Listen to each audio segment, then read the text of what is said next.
Pinupuri ka namin at dinadakila. Yan po ang aming sama-samang panalangin sa pangalan po lamang ng iyong buktong na anak na si Jesus. Amen! Amen! Hallelujah!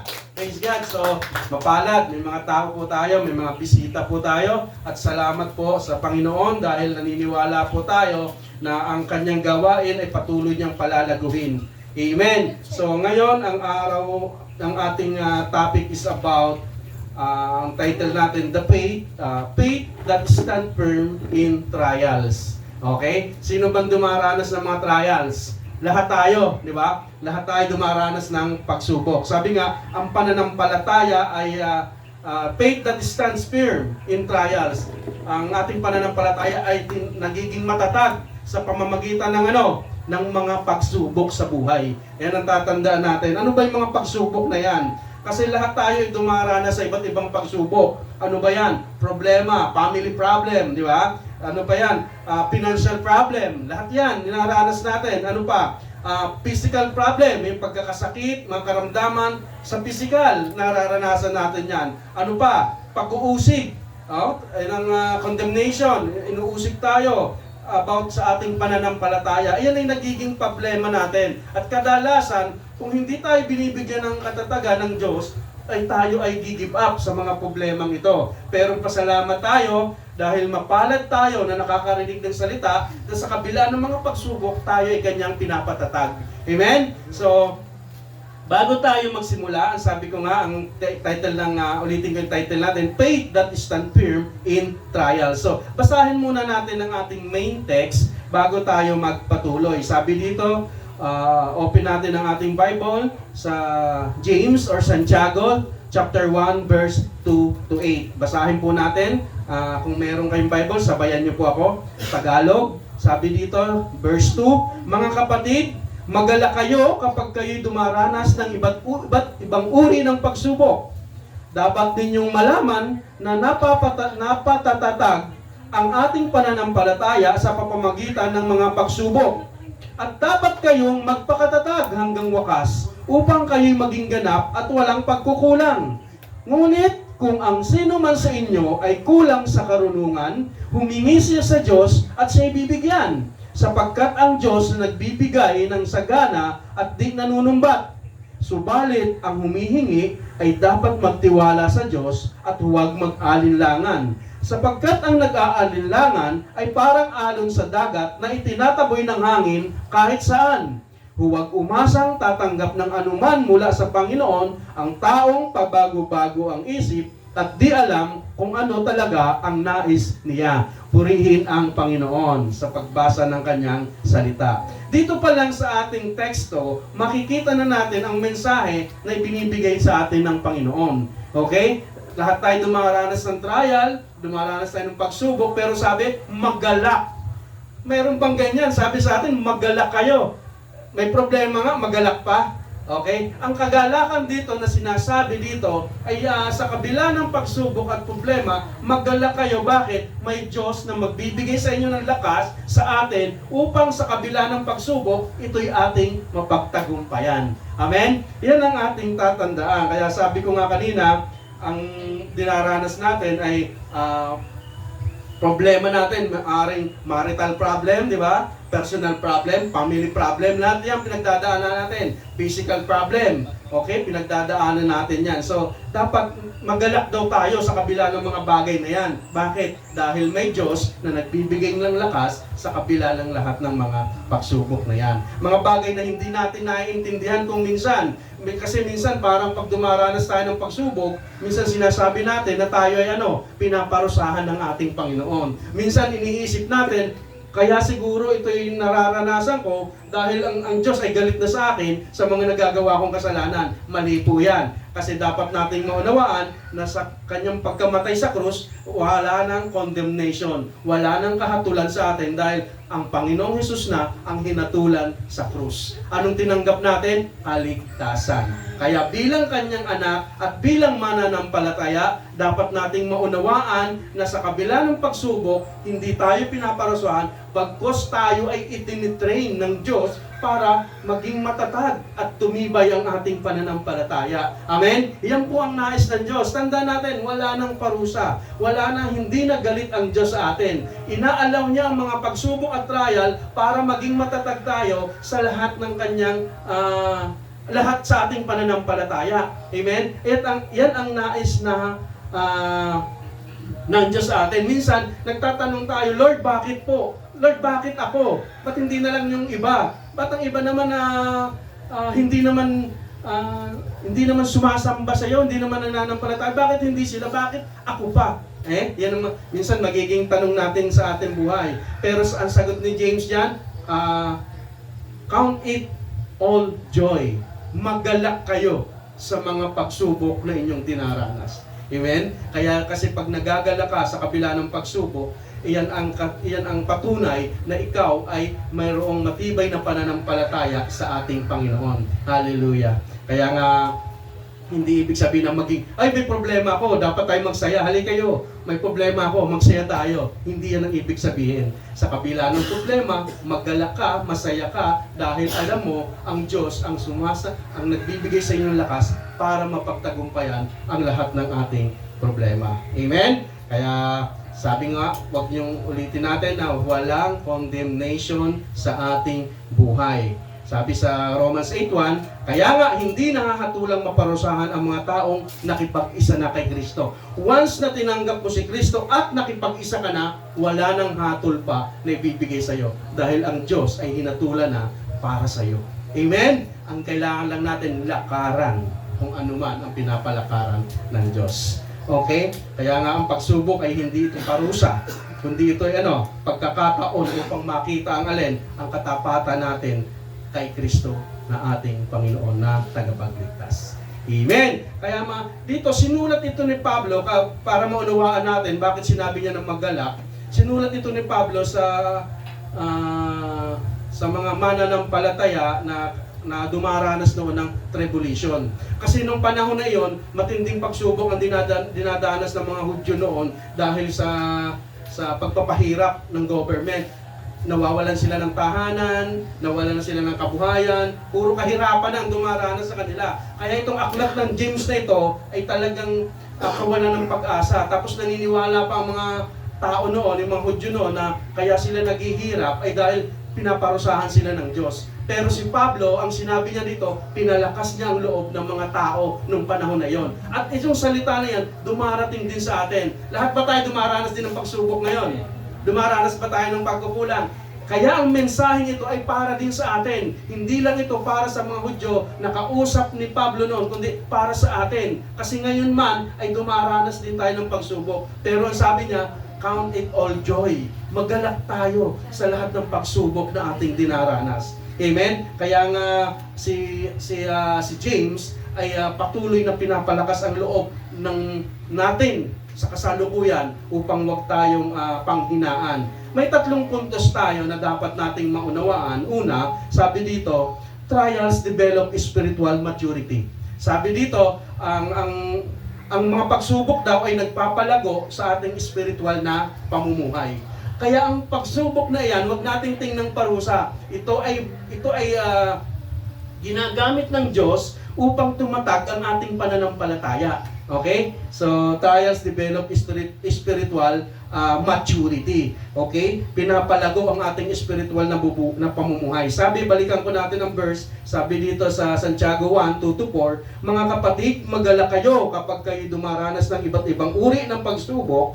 Dapat ninyong malaman na napatatatag ang ating pananampalataya sa pamamagitan ng pagsubok. Okay? Tumatatag ang ating pananampalataya sa pamamagitan daw ng pagsubok. Iyan ang nagbibigay sa ating katatang. Kaya ang pagsubok, ang trial sa buhay, huwag nating baliwalain, huwag nating isipin na iyan isang parusa. Kundi yan ay nagiging way para tayo ay tumatag. Sabi sa 4, at dapat kayong magpakatatag. Dapat is ang sounds of instruction na gawin mo ito. Dapat kayong magpakatatag hanggang wakas upang kayo'y maging ganap at walang pagkukulang. Hanggang wakas. Ibig sabihin, hindi lang ngayon, kundi habang buhay tayong maging matatag. Bakit? Ang pagsubok din ay nandyan. Inaalaw ng Diyos ang pagsubok sa buhay natin. May iba't iba tayong pinagdadaanan. Mayroon tayong, bawat isa sa atin may mga pinagdadaanan at iba't ibang bigat ang ating pinagdadaanan. Sabi nga, ang bawat pagsubok na ibinigay sa inyo, hindi yan ibibigay kung hindi nyo kakayanin. Dahil ang Diyos ang magbibigay sa inyo ng lakas para ito ay mapagtagumpayan. Okay? Kaya nga, sabi dito sa English, James 3, because you know that the testing of your faith produces perseverance. Ang word na bigyan natin dito yung testing. Ang salitang testing dito ay ito ay parang tinetest. Parang tawag dito, sinusubo ka. Parang sabi sa Bible ay ang ginto, para makita mong tunay na ginto, kailangan dumaan sa apoy. Para makita mo ang tunay na ginto, kailangan tunawin, dumaan sa apoy para makita kung tunay na ginto. Kasi minsan, pag tinunaw mo, pag kahoy, nasusunog. Pag tingga o tanso, hindi mo makikita ang pagkaginto. Pero ang tunay na ginto, kahit dumaan sa pagsubok at nasunog, makikita mo pure gold. Ganon din tayo sa buhay natin. Makikita ang tunay nating pananampalataya saan? Sa dinaranas nating pagsubok. Pag ikay maging matatag, nakatayo ka sa kabila ng mga pagsubok, ikaw ay nagiging matatag dahil sa mga pagsubok. Amen? Kaya nga, ganun ang Panginoon natin. Para tayong tinatawag na magsasaka. Ang magsasaka, sinusubok niya ng panahon. Nagtatanim. Anong ginagawa? Yung patience nila. Pagkatanim nila, tumubo ba agad, bukas aani na. Okay? Hindi. Tataniman, didiligan, hindi nila alam kung anong nangyayari sa kanilang buto na itinanim dahil nasa ilalim yan, may process na nangyayari. Pero ang ginagawa ng magsasaka, matyaga nilang hinihintay. Minsan, dinadaan pa sila ng pagsubok, iinit bigla ang araw, biglang uulan, biglang babagyo. Isang bagay na nakakapangamba para masira ang tanim. Ganon din sa buhay natin. Tayo ay dumaranas ng bagyo, init, ulan, pagsubok para maging matatag at tayo ay maging malago at umani. Ginagamit ng Diyos ang pagsubok para saan?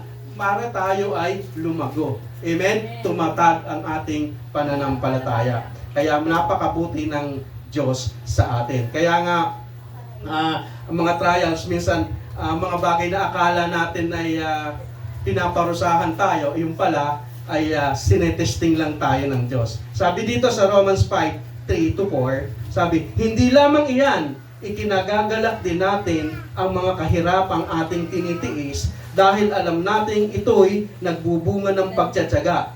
At ang pagtsatsaga ay nagbubunga ng katatagan at ang katatagan naman ay nagbubunga ng pag-asa. Napakabuting salita, Kaya nga, hindi lang yan, ikinagagalak din natin ang mga kahirapang ating tinitiis. Nakita nyo? Ikinagagalak natin. Bakit kailangan sabihin ni Pablo ito na kinagagalak natin ang ating pagtitiis at kahirapan? Dahil alam natin itong ay magbubunga ng pagtsatsaga. At ang pagtsatsaga naman ay nagbubunga ng katatagan. At ang katatagan ay nagbubunga ng pag-asa. Nakikita mo, tigyan mo yung mga pagsubok, kailangan, bandang uli, pag-asa pala. Ang mga pagsubok na ating dinaranas ay nagbibigay ng pag-asa. Katulad ng sinabi kong halimbawa kanina, yung pagtatanim, ang huli niyang pag-asa, aani ka ng sagana. Amen? Habang dinadanas mo ang paghihirap, ang patience mo sa pagdidilig at pag-aalaga ng halaman, dahil bakit? Umaasa ka, naaani ka, at magiging malago ang iyong pananim. Ganon din ang ating buhay. Sa bawat sitwasyon na ating dinaranas, umaasa tayo na ang Diyos ay nasa atin at to the rescue sa lahat ng ating pinagdadaanan. Hallelujah. Amen? Naunawaan po ba natin ang magandang mensahe ng Diyos? Palakpakan natin ng ating Panginoon. Kaya nga, ang maturity o pagiging ganap ay bunga ng biyaya o ng grace. Hindi ito requirements para mahalin ka ng Diyos. Ito'y bunga. Kaya yung pagtsatsaga mo, bunga ng faith na ibinigay sa iyo ng Lord. Dahil naniniwala ka, sumasampalataya ka sa Diyos, magbubunga ito ng maganda. Itong ating pagdalo sa church, lagi ko sinasabi, ang bunga nito ay binibigay ng Diyos sa atin. Ang bunga nito ay patuloy na pagpapala, patuloy na kasaganahan, patuloy na karunungan mula sa ating Panginoon. Higit sa lahat, ang mapasapiling tayo ng ating Panginoon habang buhay. Amen? Yan ang pinakang tawag dito, magandang pag-asa na ating inaasam kung bakit tayo sumasamba. Kaya dapat alam natin, ang pag-upo at pagdalo natin dito, hindi requirements ng Panginoon, kundi deklarasyon natin sa Diyos bilang ang Diyos kilala natin at siya'y naging tagapagligtas at siya'y ating pag-asa. Amen? Point number 2, sabi dito, God gives wisdom for every trial. God gives wisdom for every trial. Yan sasabi ko, sa lahat ng pagsubok natin, binibigyan tayo ng karunungan ng Diyos. Hindi natin kinakaya lang ang lahat. Hindi natin kaya ko to, huwag kayong mag-alala. Ako to, matibay ako. Hindi yan. Ang Diyos ang nagbibigay sa iyo ng karunungan sa kabila ng problema para ito'y mapagtagumpayan mo. Minsan kasi, kaya wisdom ng Lord kailangan natin. Pag ikay may sakit at marami kang pera, no worry. Punta tayo ng doktor, kahit sa pinakamamahalin doktor. Punta tayo ng Amerika, kung saan lugar para mapagamot. Amen? Yun ang iba. Doon kasi wisdom nila. Pero marami rin tao na balitaan natin, sa kabila ng karamihan ng pera, hindi nila napagamot ang kanilang sarili. Bagkot sila ay namatay pa. Di ba? May mga ganung instances na kung saan na pumunta ng doktor. Samantalang ang isang taong ito na sumasampalataya sa Panginoon at naniniwala sa tinapos na gawa ng Kristo ay nagkaroon ng kagalingan hindi dahil sa pera kundi sa kanyang pananampalataya. Amen? Kaya iyon ang kailangan natin bilang Kristiyano. Wisdom from God. Ibinigay ng Diyos ang karunungan. Ano bang karunungan ang sabi ng Diyos? Sabi niya, sa pamamagitan ng aking sugat, kayo ay pinagaling ko na. Dapat iyon ang ating paniwalaan. Dahil ang pananampalataya, ito ay paniniwala sa mga bagay na mga imposible. Imposible na yan. Wala na, hindi nagagaling yan. Yes. Maniwala kang gumaling dahil ang Panginoon ay sa mga bagay na nga imposible, walang imposible sa Panginoon. Amen? Sa taong wala na, sa tao, ang tingin nila ay imposible na, pero sa Diyos, posible pa yan. Dahil ang patay, kayang buhayin ng Diyos. Amen? Maraming kwento sa Biblia ng mga binuhay ng Diyos. Kaya ikaw, sa sakit mo yan, kaya kang pagalingin. Sinong naranasan ng kagalingan ng Panginoon? Amen! O, praise God, si Sister Vivian. Isa po ito pala, isang patotoo na talagang naniwala siya sa Panginoon at ito ay binigay sa kanya dahil sa kanyang pananampalataya. At ngayon, siya ay namumubuhay na ng may kalayaan at dala ang kagalingan mula sa Panginoon. Palakpakan natin ang ating Panginoon.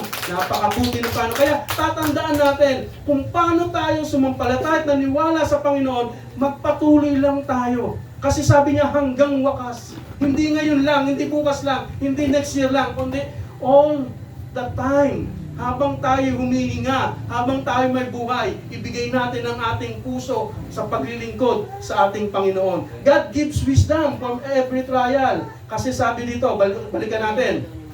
Santiago, James chapter 1 verse 5. Ngunit kung sino man sa inyo ay kulang sa karunungan, humingi siya sa Diyos at siya'y bibigyan, sapagkat ang Diyos ay nagbibigay ng sagana at hindi nanunumbat. Amen? Sagana magbigay ang Diyos sa lahat ng bagay. All the things, all. Pag sinabing all, lahat. Hindi yung ito lang bibigay ko. Ito lang, ito hindi. Lahat. Kung ikaw ay magkakaroon ng sinasabi ng, ang sino man sa inyo, humingi sa ating Panginoon. Humingi tayo. Sa pamamagitan ng pananalangin. Ano mang meron ka sitwasyon sa iyo, pag hiningi mo sa Diyos, siya yan ay ibibigay. Kaya nga, ang pagsubok madalas sabi, inihingi ay Lord, alisin mo ito sa akin. Lord, alisin mo itong problema sa akin. Di ba? Ngayon, minsan ganun ang panalangin natin. Bakit ako? Alisin mo ito. Ngunit minsan, ang kailangan natin ay karunungan. Minsan, sa halip na hilingin mo ang alisin yan, humingi ka ng karunungan sa Panginoon. Amen? Anong karunungan ang kailangan mo? Ang kanyang salita. Anong sabi? Pag may karamdaman ka, anong sabi? Paniwalaan mo, sabi niya. Ika'y pinagaling ko na dahil sa aking mga sugat, paniwalaan mo lang to. Dahil ang lahat ay nagsisimula saan? Sa pananampalataya. At pag ika'y sumasampalataya, kailangan ikaw ay naniniwala. Amen? Kasi ang pananampalataya ay kailangan magkasama yung pananampalataya at paniniwala. Kasi may mga tao sumasampalataya pero hindi naniniwala. Kaya dapat pag tayo sumampalataya, naniniwala tayo. Kaya nga, declare what you believe and believe what you declare. Okay? Kailangan paniwalaan natin ang ating pananampalataya. Kasi wisdom, ang karunungan, ang nagbibigay sa atin ng lakas upang ang lahat ng trial ay hindi maging worse para sa atin, kundi katagumpayan. Para nga sa mga, di ba, mga sa estudyante, sabi nga sa mga estudyante, pagka yung teacher, yung mga teacher dito, na pag magbibigay ka ng exam, halimbawa sa math, di ba, ang hirap ng math, di ba? Pag binigay parang hindi yata kakayanin ng mga estudyante ko, wag ko na kayang bigyan ng exam. Pero kailangan mong hindi pwedeng hindi bigay ng exam para matrain kung sila'y natuto, di ba? Anong gagawin ng teacher sa mga estudyante? Tuturuan, lalo na sa math, ibibigay ng estudyante, si Coach Darwin, math teacher ka, di ba? Anong binibigay mo sa estudyante? Mga formula. Binibigyan mo ang formula para ma-solve mo itong problema. Di ba? Ganun sa math, ito ang formula niyan, ito ang gagawin mo para ma-solve mo ang problem. Okay? Kaya yung mga formula na yon, yun ang susi para masolve ang problema. Ganun ang ating Panginoon. Ang mga problema, kaya natin nasosolve dahil saan? Sa formula. At anong formula yon? Yung kanyang salita, yung wisdom, yung karunungan ng Diyos na ibinigay sa atin. Kaya lahat ng problema ibato sa atin, kaya nating masolve. Amen? Bakit? Alam natin ang formula. Bakit? Itinuro yan sa atin. Binigay sa atin ang karunungan ng Diyos. Amen? Kaya ganun din ang estudyante talaga. Ayaw ng mga estudyante na bumagsak ang kanilang ayaw ng teacher na bumagsak ang kanilang estudyante. Kaya itinuturo nilang mabuti. Amen? Kaya bakit bumabagsak ang estudyante? Hindi nakikinig, ayaw mag-aral. Kaya ganun din sa ating buhay. Bilang Kristiyano, patuloy makinig, patuloy mag-aral para lahat ng problema, yung wisdom na ibinigay sa atin, masasolve natin. Walang mahirap na solusyon, walang mahirap na problema kung ang solusyon mo ay si Kristo. Amen? Hallelujah! Palakpakan natin ang ating Panginoon.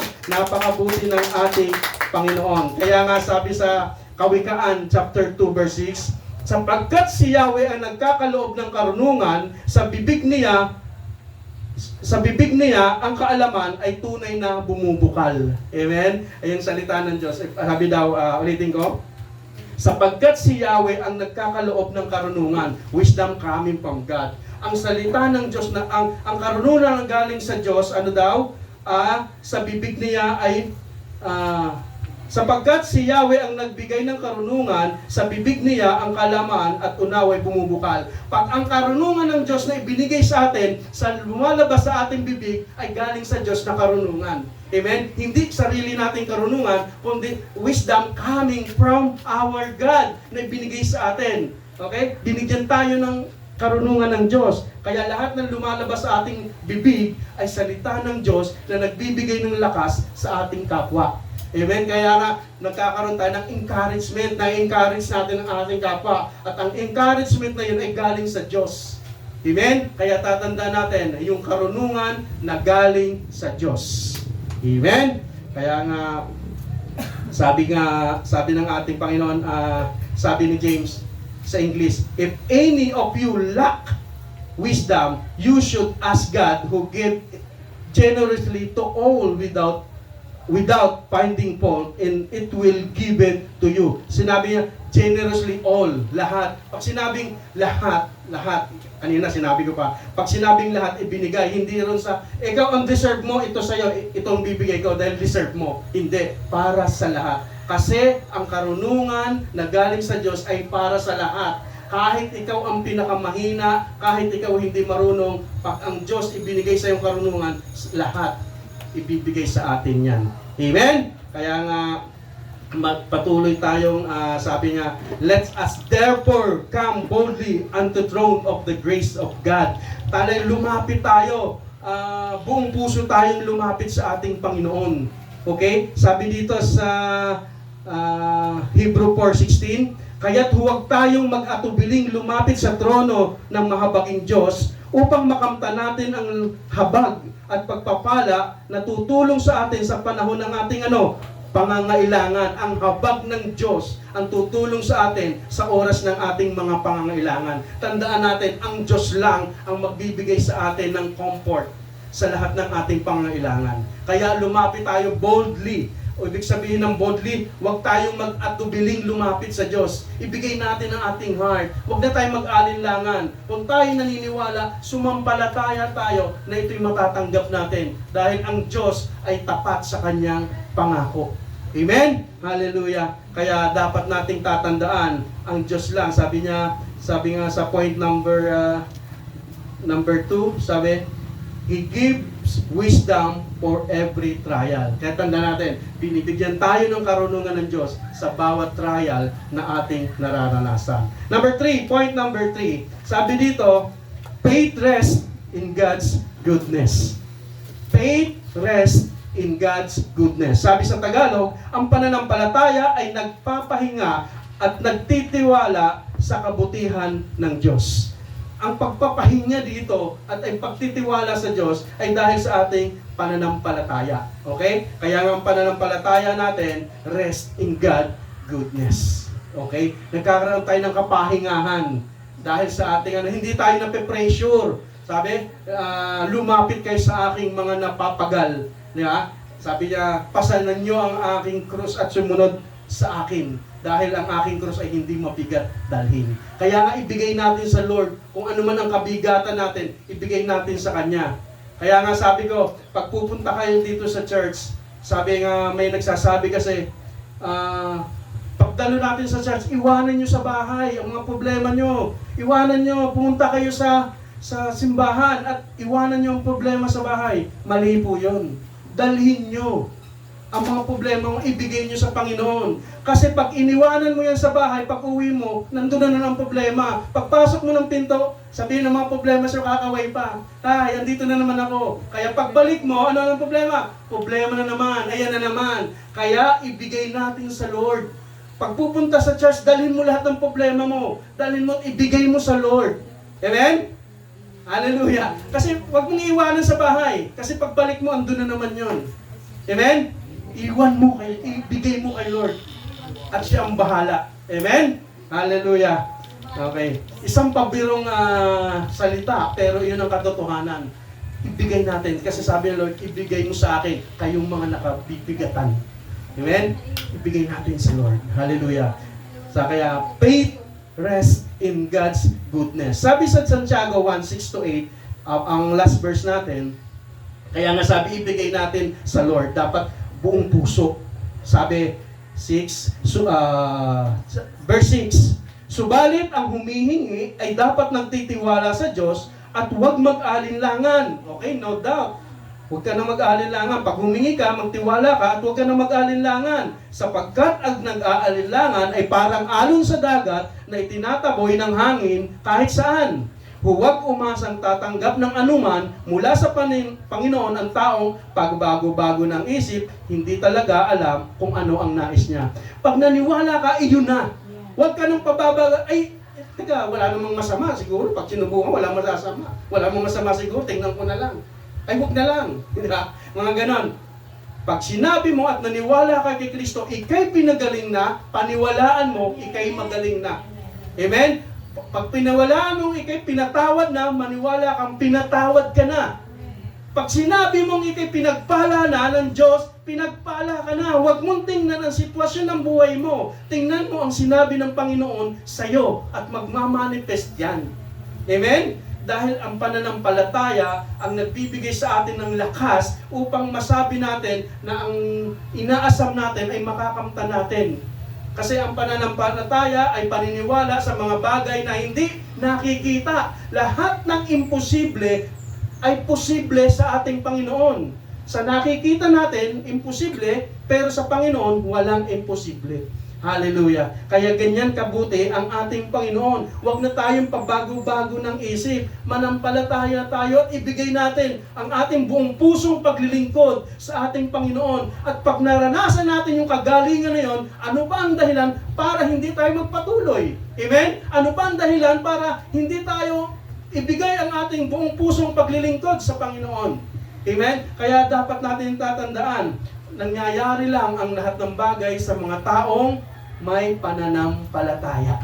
Hallelujah. Kaya ang faith ay hindi ito pagtitiwala sa sarili, kundi pagtitiwala sa Diyos. Hindi tayo nagtitiwala sa ating sariling lakas. Hindi tayo nagtitiwala sa ating sariling karunungan. Hindi tayo nagtitiwala sa ating performance. Kasi ang lakas na nagbibigay sa atin. Sino? Sabi nga, yung bahay na yan, napundar ko yan, ang kotseng yan, dugo at pawis ko ang pinangbili ko yan. Kung hindi ako nag-overtime, hindi ako nagtrabaho, hindi ko mabibili yan. Mali ang pananaw niyan, kapatid. Bakit? Sino ang nagbigay sa inyo ng araw-araw para gumising at magtrabaho? Amen? Marami. Kaya tatandaan natin, hindi ikaw, kundi ang Diyos. Kaya pag nakita mo, hindi mo naman sabihin pag malaki mo, yan, kotse na yan, binigay ng Lord sa akin. Yung bahay na yan, ibinigay yan ng Lord sa akin. Dahil si Lord naman talaga ang nagbigay sa'yo. Ipinangalan lang yan sa'yo. Sabi nga, dumating tayo dito sa mundo, wala tayong dala. Aalis tayo ng walang dala. Sinong dito pinanganak, may dalang susi ng bahay? Diba? Wala kang dala. Sino pagsilang pa lang, pagsilang ng anak may dalang susi ng kotse? Wala. Dahil wala tayong madadala. Wala tayong dala pagpunta rito. Wala rin tayong dala pabalik. Kaya nga nakita nyo, pinapalo yung bata, pinapaiyak. Pinapaamin kung, may dala ka ba? Diba? Kaya yung bata umiiyak. Dahil wala akong dala. Amen? Okay. Pampagising na. Nagising mga inaanto. Praise God! Palakpakan natin ating Panginoon. Hallelujah! Isang bigyan natin ng konting pampasigla kasi mukhang seryoso yata ang ating May natututunan po ba? May natutunan kayo. Ganyan, totoo po yan. Wala tayong dala. Wala tayong dala papunta. Wala rin tayong dala pauwi. Kasi galing sa Diyos. Lahat ng anong meron ka, galing sa Diyos. Ipinangalan lang sa iyo ang title ng lupa, ipinangalan lang sa iyo ang pangalan ng rehistro ng sasakyan, pero ang Diyos ang nagbigay sa iyo. Kahit buhay mo, kaya nga sabi, wag yung pakialaman, buhay ko to. Buhay ko to, hindi mo buhay yan. Buhay yan ng Diyos, binigay sa iyo. Kaya wag kang magmalaki. Amen? Kaya lahat, Lord, salamat sa buhay. Kaya nga lagi kong sinabi, tuwing umaga, pasalamatan mo ang Diyos na gising ka. Pasalamatan mo ang Diyos, malakas ka. Okay? Kasi ang Diyos, binibigyan ka ng patuloy na lakas. Bakit ka gising ngayon? Bakit ka nandito ngayon? Hindi aksidente. Bakit ka nandito? Dahil binibigyan ka ng lakas ng Diyos para gawin ang purpose na ibinigay niya sa iyo. Ano bang purpose? Sabi ng Diyos sa atin, nilikha tayo para papurihan siya at sambahin siya. Yun ang purpose kung bakit tayo nabuhay. Hindi para magtrabaho, hindi para mag-aral. Iyang pag-aaral, mahalaga yan. Ang trabaho, mahalaga yan. Dahil kailangan natin sa pang-araw-araw na pamumuhay. Pero higit sa lahat, tandaan natin, ang purpose natin sa mundong ito ay para parangalan ang Diyos sa araw-araw at sambahin siya. Amen? Iyan ang purpose. Huwag natin kalimutan yon. Kasi ang nangyayari nakakalimutan natin yung creator, yung creation, doon tayo ang ating pinopokusan. Hindi natin naaalala yung creator. Lagi nandun tayo sa creation. Amen? Nandun tayo sa material thing. Wala sa nagbigay. Hallelujah. Kaya tandaan natin, wala tayong magagawa kung hindi ang ating Panginoon. Hallelujah. Kaya hindi dahil nagtiwala ka sa kakayahan niya, kundi ang Diyos ang nagbigay sa atin ng lakas sa araw-araw. Okay? Sabi sa 2 Corinthians 5:7, we walk by faith, not by sight. Lumalakad tayo sa pananampalataya at hindi sa bagay na ating nakikita. Kasi pag nakita mo, maraming laman ang bigasan mo, maraming laman ang rep mo, ay, by faith, yes, pinagpala ko. Pero masasabi ko bang pinagpala ka kung ang pagbukas mo ng bigasan mo ay made in China? nakita mo sa rep mo tubig na lang, masasabi mo pinagpala ka.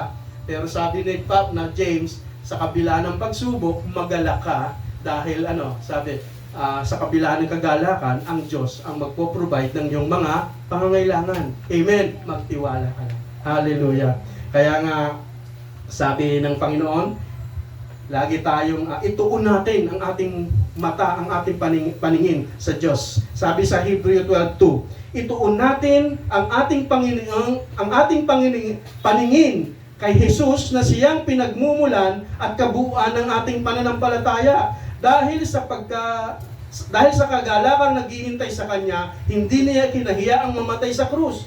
Siya ngayon nakaupo sa kanan ng trono ng Diyos. Kaya nga sabi, ituon natin ang ating paningin kay Jesus na siyang pinagmulan at kabuuan ng ating pananampalataya. He is the author and finisher of our faith. Kaya mula sa simula hanggang sa katapusan, ang pananampalataya, ang author yan ay si Jesus, ang ating Panginoon. Kaya sa simula ang pagtitiwala hanggang sa huli, may pagtitiwala tayo sa Kanya, sa Diyos. Amen? Kasi siya lang at wala sa atin. Kaya nga mga kapatid, kapag may pagsubok, anong dapat gawin? Una, sabi, dapat nating tandaan, ang trials ay ginagamit ng Diyos para sa spiritual maturity.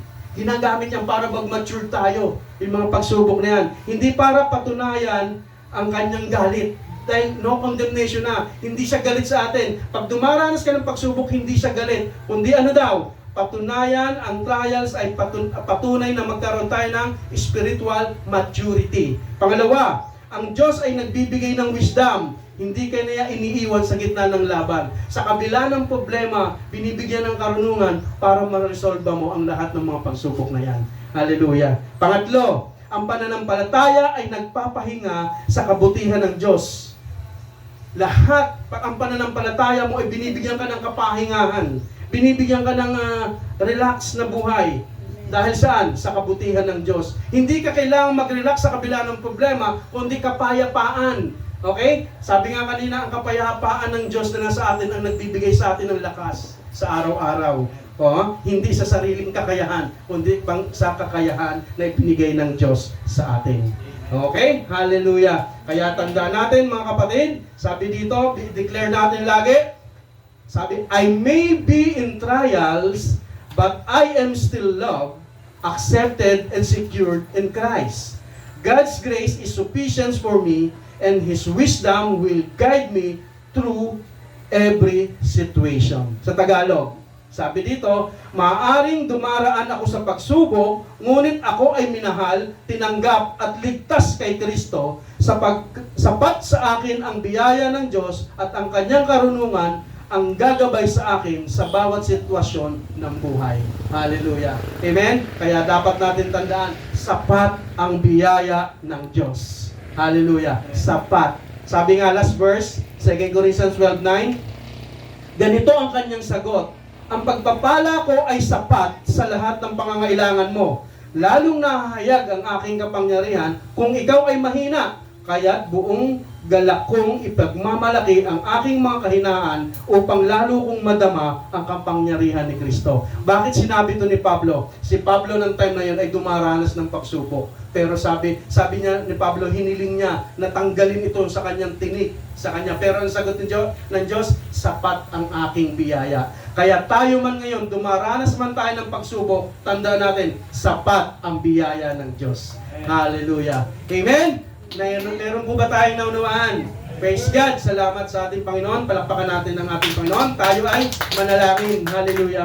Ama, maraming salamat po, Panginoon, sa mensahe mo ngayong araw nito. Salamat, Ama, binigyan mo kami ng panibagong karunungan at lakas upang sa lahat ng pagsubok na aming dinaranas, ito ay aming mapagtagumpayan. Dahil sabi mo sa iyong mga salita, humingi kami ng karunungan at huwag kaming mag-alinlangan, Panginoon.